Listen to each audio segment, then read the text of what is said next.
નમસ્કાર દર્શક મિત્રો, જનઅર્પણ ન્યૂઝમાં આપનું સ્વાગત છે। ધારીની જનતા માટે રાહતના સમાચાર। ધારી રેલવે સુવિધા ટૂંક સમયમાં શરૂ થશે।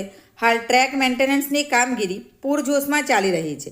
ધારી રેલવે સુવિધા છેલ્લા ઘણા સમયથી બંધ હતી। સ્થાનિકો, વેપારીઓ અને વિદ્યાર્થીઓમાં અપડાઉનને લઈને ભારે હાલાકીનો સામનો કરવો પડ્યો હતો।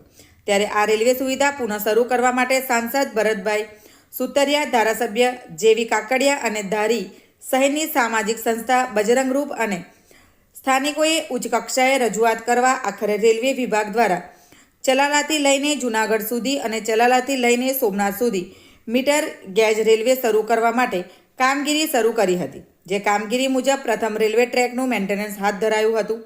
આધારભૂત વર્તુળોમાંથી માહિતી મળતી પ્રમાણે ટૂંક સમયમાં ફરી રેલવે સુવિધા ધારી ખાતે શરૂ થઈ જશે। રેલવે સુવિધા શરૂ થવાની વાત સાંભળીને લોકોમાં પણ આનંદ છવાઈ ગયો હતો। રિપોર્ટર સમીર ખોખર, અમરેલી। આવા જ નવા સમાચાર જોવા માટે જોડાઈને રહો જનઅર્પણ ન્યૂઝ સાથે। અમારી ચેનલને લાઈક કરો, શેર કરો, સબસ્ક્રાઈબ કરો। ધન્યવાદ।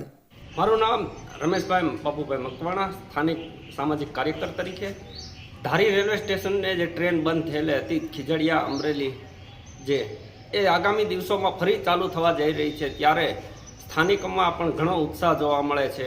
જે થોડીક રોડની આ મેન્ટેનન્સ ખર્ચ માટે રેલવે પાટાના એમના માટે આ કામગીરી બંધ કરવામાં આવેલ હતી।